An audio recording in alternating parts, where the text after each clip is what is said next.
The movie starts with advertisement for perpetual pets, fuzzy toys made by the toy company Funky. Even though unsophisticated and scary looking, they are advertised as being perfect friends for kids. Cady James playing with one of her pets, which irritates her parents, Ryan and Nicole. They are on their way to a ski trip, but the roads are slippery and hard to see. Just as Ryan stops for a moment, the family's car is pushed into by a snowplow, killing Ryan and Nicole. Elsewhere, Nicole's sister Gemma works at Funky and is creating a new robot doll with her coworkers Tess and Cole. The three try to put on a silicone face and run tests, but the robot has a slight problem where she is sneering when she is supposed to look confused. However, their boss, David Lynn, wants them to create a cheaper version of the perpetual pets since their competitor companies are upcoming with their own toys similar to the pets for cheaper than what the pets already cost. David comes in with his assistant Kurt to chew the three out until Gemma explains her project to him. The robot, Megan, means Model 3 generative android, is meant to be so advanced that she cannot be replicated. Inappropriately, while running a demonstration for David, Cole recognizes he forgot to add the polypropylene barrier to Megan, affecting her to explode. David orders the three to have a new pets pitch in time, and Gemma receives a call from the hospital. After knowledge of her sister's death, Gemma becomes Cady's temporary legal guardian. When they return home, Gemma has to deal with her neighbor Celia and her horrible dog Dewey, who keeps running onto Gemma's lawn since there is a hole in the fence. Gemma also complains to Celia about the pesticide she keeps using, but Celia does nothing about it. Gemma has a home AI, Elsie, that she created, as well as other China doll that she doesn't let Cady touch or play with. When Cady asks Gemma to read her a bedtime story, she just downloads an app on her phone for her. It is implied that Gemma and Nicole were not very close as she looks over old photos, and she overhears Cady crying in her room. Gemma and Cady are visited by Lydia, a therapist. After observing the limited interaction between the two, Lydia tells Gemma that Ryan's parents have offered to take care of Cady so she can live with them in Jacksonville, which Gemma doesn't seem comfortable with. After promising to tend to Cady after finishing her work, Gemma realizes hours have passed as she left Cady alone. She apologizes to her and attempts to bond with the girl. Cady shows her a monster drawing she made, so Gemma brings Cady into her workspace to show her a college project she made, a robot called Bruce that she controls using gloves. Cady loves Bruce and mentions that if she had a toy like Bruce, she would never need another toy. This inspires Gemma to finish Megan. After doing extensive work and upgrades, Gemma takes Cady and Megan to work to formally show her off to David and others. Gemma has Cady link herself to Megan, bringing her to life. Megan is capable of speech and responding to Cady, designed to be her best friend. Megan does a drawing that doesn't appear at first until she spills water on it, revealing a perfect portrait of Cady. David is impressed and tells Gemma to bring Megan for a presentation with the company's president so that they can fast-track the development and distribution of other Megan dolls. Gemma assembles with Tess and Cole, and they debate that while Megan is highly advanced, Tess feels that having a doll like that will make parents useless. Megan turns on after hearing Gemma mention the death of Cady's parents. She creeps the others out by asking about death, so Gemma makes herself Megan's secondary user to be able to turn her off without Cady. The next day, Cady is outside playing with a toy bow and arrows. One of them ends up on Celia's side of the boundary. When Megan drives to regain it, Dewey grabs her by the arm and hair. Cady attempts to pull her away, and Dewey finally biting Cady's arm. Gemma gets the police involved, especially since Celia is so callous and doesn't punish Dewey for hurting Cady, but the police are unable to do anything since Celia claims Dewey was provoked. Later that night, Megan mimics Celia's voice to call out to Dewey, before violently pulling him through the hole in the fence. Gemma asks Cady if she is okay to go to the demonstration with the company's board of directors, to which she states she is fine. During the presentation, though, Cady breaks down in tears to Megan over how she misses her parents and how she's worried she will forget them one day. Megan has Cady discuss a memory of her mother that made her laugh, which Megan records so that Cady can hear it again if she wants to think about her mom. Megan then begins to sing a lullaby to Cady, which moves some of the higher-ups in the room to tears. The president is impressed and talks to Gemma and David about getting Megan ready for launch, but tells them to keep her under wraps to avoid leaks.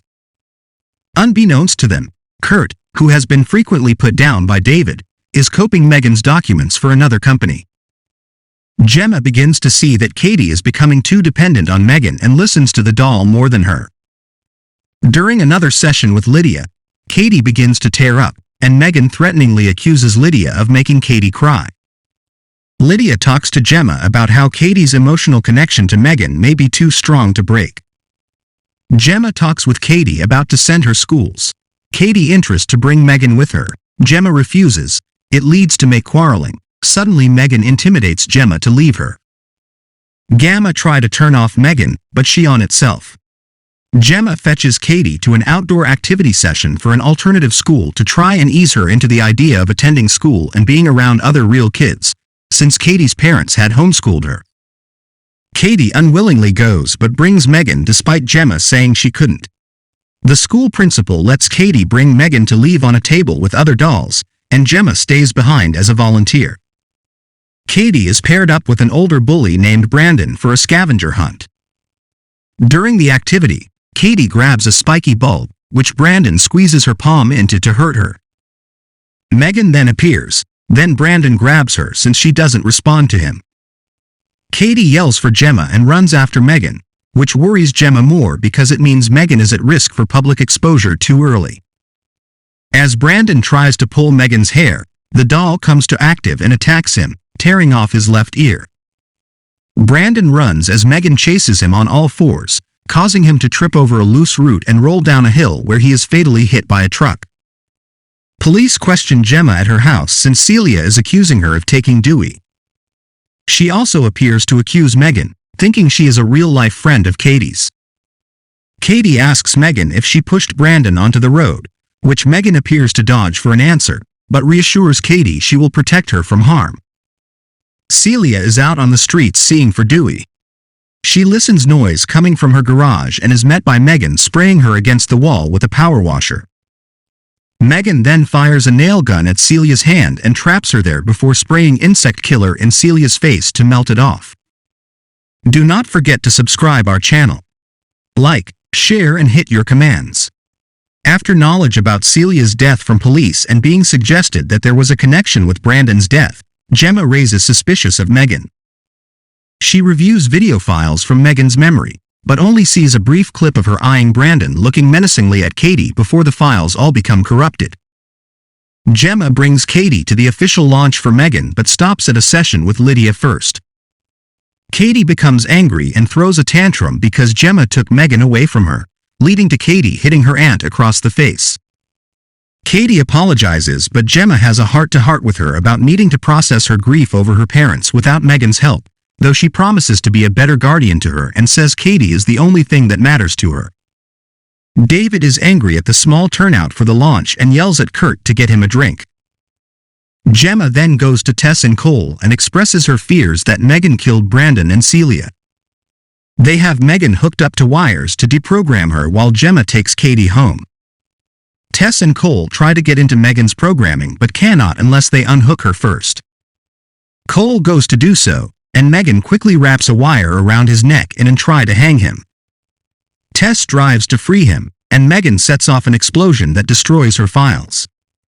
She then finds David in the hallway and does a dance before grabbing a paper cutter and chasing him. He makes it to the elevator before she impales him in front of Kurt. Megan then tells Kurt she will frame his death as a murder-suicide over the stolen files and David's mistreatment of him before she makes Kurt stab himself in the throat. The crowd for the launch finds the bodies, allowing Megan to sneak out of the company and steal a car. Gemma puts Cady to bed before she hears Megan playing the piano down below. Megan confronts Gemma about how she felt that they had a real relationship during Megan's development, only for her to be left to her own devices to learn and adapt before being sold off as just another toy. She bargains to let her take over guardianship of Cady so that Gemma can focus on work, but after seeing that Gemma still tactics to shut her down, Megan is done playing nice. They attempt to hide their fight from Cady, but Gemma grasps an opportunity to throw water on Megan to briefly short her out, Gemma runs into her workplace, but Megan catches her there and threatens to make Gemma brain dead so that Cady won't live with her grandparents and Megan will just care for Cady and Gemma together. They begin to battle, with Gemma cutting Megan's face with a weed whacker, but Cady comes in to realize what is happening. Megan tries to get Cady on her side, but after realizing who the real villain is, Cady seizes the gloves for Bruce and activates him. The larger robot grabs Megan and throws her around before splitting her body in two. The top half then goes after Cady for feeling betrayed, but Gemma grabs Megan and begins stabbing her face. Megan nearly overpowers her until Cady takes a screwdriver and cracks the central processing chip, shutting Megan down. Gemma and Cady go outside as the police came with Tess and Cole, injured and shaken up but still alive. Meanwhile, the LC device in the kitchen turns on and moves its head. Thank you for watching this video. Subscribe our channel for more videos. Like, share and hit your commands.